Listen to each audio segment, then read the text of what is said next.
Hello everyone, Don back with the next progress report on the Corsair. Alright, last video you'd seen I had pulled the radiator out of the left wing, and then what was remaining was to get the radiator out of this wing, which had not been removed at all. So I had to get in there today and cut out the bottom. I just used the cover from that side as a pattern here because it was pretty much a universal. This was the same radius, same strip, so it just curves a little more on one side or the other. But I was able to put that up there after getting some measurements and cut it all out. So then the next problem, well, what I used to cut it out with was this oscillating saw I bought for doing the rear seat.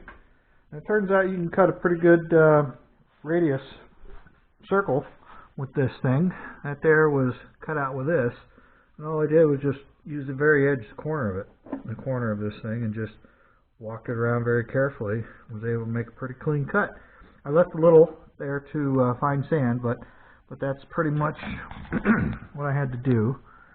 And again, that goes all the way up inside to the fuselage. You can see the box of the fuselage in there.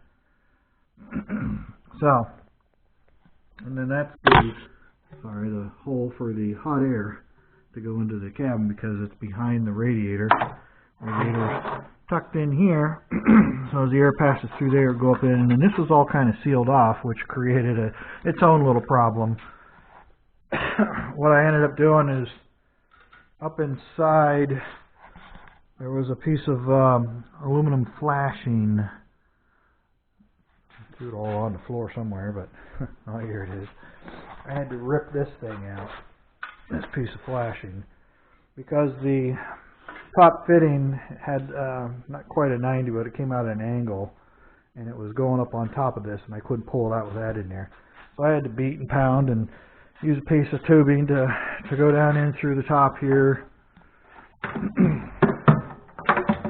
Underneath here is where the hoses went, of course. Be able to see if I put the light up through here. So I went down in there. You can make out the little black piece back there. That's where the air goes into the cabin on that fitting over there. That's the nozzle. That's the cold air side, and this is the hot air side. So I think some of the air was leaking around and getting into the fuselage, into the plane, which was also contributing to the hotness of when I first flew this thing, those first 3 flights. It was getting really warm in there, and it was in October when it was, wasn't only in the 40s or 50s. So I was cracking the canopy open, 2-3 inches to let some air in there, get that heat out. So I'll have to reevaluate that after I get the radiators put in. The wife came home Friday sick, and then she was in bed all day yesterday, Saturday. I think I got a little bit of it in my chest is all. Yesterday my allergies were flared up, so I had to take some Claritin for that. So I did make it to Harbor Freight and got the 41,000 stainless, and you'll be able to tell, you can see the difference here of the thickness of these 2 wires. It's noticeable. That should be more than enough to use. So it doesn't tell you how many feet, it's just a pound. But so that's it. And then the tool, again, there's that little notch in the end, which is plenty big for this 041. I can probably get away with 60 thou wire. They do sell a 51, and then you can get like 16th inch stainless wire as well, 60 thou. So if this ain't big enough, this should be plenty big for this for these tubes. Again, these are all the old ones. So there's some glue and some foam on that one, and the mess there where that's where it came out in the front of here. It was in there, you can see it. But now I can, let me see if I can show you on this side I was talking about. Running the hose can come straight up through here and then curve up. Instead of coming up through here, I'm going to run it up through here. It's going to go up through there. You can kind of see anywhere in there. But yeah, the hose will come come across here, and this should snake up through there. And then I can plug that hole up. May just have to take and make another piece of plywood to glue over top of this, but this is the cold air side because it's in front of the radiator. So that's where the cold air goes in. And that's a aluminum box that I made. Might be able to see it. Get some light in. Not really. Sorry, folks. Just trying to see it. Up inside there is you can probably see the back edge of that aluminum box. It's all shaped and formed so the air goes directly in there and snakes around, goes through that opening in the side. Let me get this light turned off here. See if it will. Well, this thing requires 3 hands. There she goes. So, what I did get done yesterday, I was able to make up 4 pieces of aluminum bushings. Had a chunk of 3/4 inch stock here that stuck out, and I cut it into some like 1.5 inch strips. I was able to make 4 bushings, and I got them all welded in there. You can see that one's on there. This is the newer of the 2 radiators. This was a brand new one. So all it's left to do is get a tap, 3/4 pipe thread, and I've got 2 3/4 pipe to 1 inch hose bars that once I get them threaded, I can screw those in there, fill it with water, and do like I did with the with this trying to find the leak, and then I can pressure check it and make sure these welds are okay.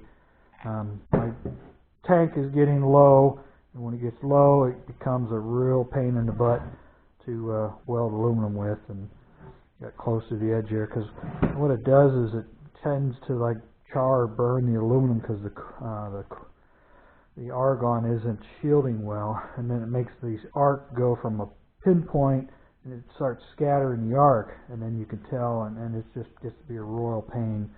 So some of these didn't weld that great, but hopefully there's no leaks. As soon as I can get a tap, chase these. I'm going to go to my old workshop, which is literally across the street from here. I know they have some pipe taps. So this is the old one. This is the one that came out of the right wing. And I had a problem with this one. First of all, beat up. This was a used one I bought out of a Pontiac Sunfire. They got Pontiac Sunbirds and Sunfires. This came out of a Sunfire. Some of that beating up on that one is from messing with it all the years. But when I welded this one in, I'm getting down on, and the weld was boogering over just like it was here because this arc was scattering. I couldn't get it to stop. Like I said, the argon was too low, and so I need a tank of argon. I can't do anything else, but I ended up having a big goober on there, and I was grinding on it and trying to get it out of there, and I was using a utility knife or a little X-Acto knife to try and peel it off. I ended up poking 2 holes in the little thin material between the fins here. And I've got some of this aluminum brazing rod to try, but my torch puts out a fan like this, my propane torch. I need one that has more of a flame, pointed flame.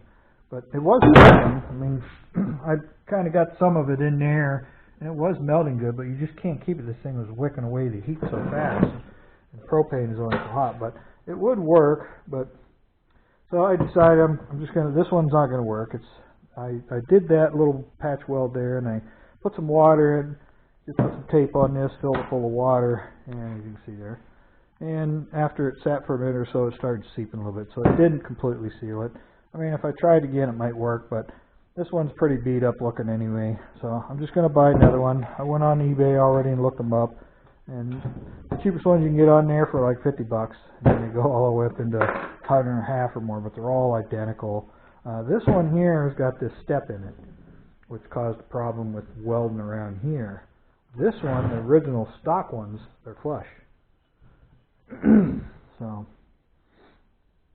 when you get these, the tubes come out one end, and the coolant goes, the material goes down in, zigzags back and forth, and then comes out here. So when you get the new ones, you got to run a drill down through there to punch through the separating bores. You know, it's got to be at least a 2 or a 4-way pass going in there where it just zigzags to flow through there. But I just punched it all the way down through to make it a full flow from one inlet to the outlet, because like this would be the high side, and then they come out the bottom. So I get these things done. I'll thread these up, put them in there. That's just for testing. The brass ones, they're showing they're not supposed to be here till Wednesday, so even by Tuesday night I probably still won't have them, but at the very least, I'll have to order another one of these. But right now I'm broke. Had to pay my big bills beginning of the month, and I think I got $40 left in my name, and that's going to have to go towards gas to get back to work here come Wednesday. But I'll keep plugging away. I'll go get the tap, get this tap, and I can pressure check this one, make sure it's still good. And then after I start driving this week, I'll get some money and I'll order a new one of those, and I'll take my tank in before the end of the week and get it exchanged. So that's pretty much where I'm at. These are all the hose clamps. I went through since I was taking it apart, and I've got that tool made up. I went in, I pulled out all the hose clamps. These ones will go, these ones will go, and I'll use that wire. I went through and counted everything that I could hose clamp up with that new tool with the wire clamps, and then the hose clamps leaves these marks. And even this tube, that piece of material I got in here, I can run a clamp across there and pinch on them so they won't go anywhere. But I'm going to eliminate all these. So I went through and counted all these connections. You know, you got 2, 4, 6 just on this side, 2, 4, 6 on that side. You got this crossover here to there, the smaller ones. You got the ones coming out of here to here, both sides. The other one's got the tank in it. Well, I went through, and even the oil lines, if I wanted to do these oil lines just to make sure they're good, I came up with 40 clamps. Well, those 4 on the bottom don't have any clamps, but 40, it would take 40 of these to clean everything up. So, and then I'll have to measure up all this stuff and see how much I need and get that, pick that up at the store. But everything's all out. I just took them apart so I can work. So I'll pull the intake back off in order to clamp them up first, and then even the crossover from this side to that side. Still some more coolant left in there, but that's the one that goes in. This end goes in this side and snakes through there to the other side. So all these need to be done. So you got this one has that blue 90-degree elbow on it from here to here. So these 2 need done. This needs done. These 2, these 3, this 4. This one goes to the bottom of the header tank here. And there, and you got 2 there, 1 there, 1 there, and 1 there, and then all the intake. So, and then also this one here. You got 1 here, and then of course this one here. This thing won't need it. So, but there's 40 connections there. You know, the 2 there. So, all right, I think that's gonna about do her. I ain't got nothing else to report. Depending on how much I can get done this week, I'll be waiting on fittings. They're not supposed to be here. If I'm lucky, they'll get here maybe Tuesday. They're coming from California, those brass fittings. If I can get a pipe, if the shop doesn't have one, but I'm pretty sure they'll have one because they have a whole pipe tapping kit, you know, with the power tapper for doing black pipe for gas lines and the houses. But I know they have an assortment of pipe taps. So if they don't, I'll have to buy one, and the cheapest ones I've found on eBay are still like $35 for a tap. I've got 1/2-inch pipe, but I don't have 3/4. I got 1/2, 3/8, 1/4, and 1/8 pipe. So, well, I guess that's going to do her. My neighbor down the street is probably going to buy my other one, so that's $70 I'll get back from that. So I'll be able to use that to buy the rest of this stuff. You know, $50 for one of these, and it's going to be $60, $70 for a tank of argon. That'll be like the 3rd tank of argon this year. All right, I guess that's going to do her for this one. I'm going to go ahead and get this thing uploaded tonight. And again, that's people had asked, but yes, I made that. That's mine. You know, it's just a copy of Clamp Tight's version. Their pins are probably just a little longer than this, but that's the longest ones they sold at the hardware store. So that works very nice. I like it. I just notched that out a little bigger so it fit the wire better. Like when I was fiddling with it, trying to get it, they said the best thing is just let this tip go under the loop, get the wires wrapped around here, and then pull it back, and then catch the wire after you got it locked in place through wrapped around these. So it makes a little more sense. So there's that blue one. And then the last thing I need to do is, since the ignition system is now working great. I can go ahead and throw this back in its box and then remount it up here, and that should be it. So then now I just need to get these things made, fitted, checked, fitted, put in, closed up, and then work on that, getting those closed up, make another cover. Oh, here's the cover I mentioned. I used to trace the pattern. This piece of aluminum is all it is, with a couple of bends in it to help it contour to the shape of the bottom of the wing. This is up along the edge of the fuselage. That's some of the dirty water that came out of that coolant system. Even though the coolant system was all brand new and flushed out. Alright everyone, I guess that's going to do her. I'm going to go ahead and cut this off short, keep her under that 18-minute time span so I don't have to put two of these together. And this week I did remember to charge it, so it's already down to 2 bars from 3. Okay, I think that's it. As soon as I can get this system back together, I'll be able to fire this thing back up and then go in and check the timing and such and close that up. Get that thing all closed up, get this stuff finished up so I can throw some paint on it, close that all up, throw the tank in and be done with it. And then do something with the landing gear indicator lights. I might just go to just a plain green one, so it has 1 voltage for that instead of 3 separate voltages for red, green, and blue. Blue is up, red means it's moving, unlocked, and then green was locked down. So I might just go with the green lockdown only. Alright, I guess that's going to do her finally. So, as always, appreciate everybody taking the time to watch my videos. Feel free to leave any comments, questions, concerns. As always, don't be afraid to leave comments. Comments are always appreciated.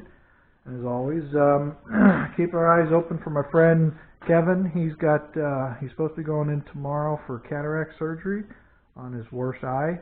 And then if that goes well, 2 weeks later, he's going to have the other one done. And then he'll probably be back out trying to get his plane finished up, and you may see some actual videos from him with his project. But right now he says it's like looking through a milk jug, his first eye he's getting done. So alright everyone, that's going to do her. I will catch you guys maybe on Wednesday. If you don't see anything on Wednesday, it means I didn't get enough done because I didn't have any materials or I didn't have any money to buy anything. So alright, I'll catch up with you guys again. If not Tuesday, I'll see you Sunday, but I should have something ready for Tuesday night. Alright guys, catch you later, and again, thanks for watching. So for now, this is Dino Don out.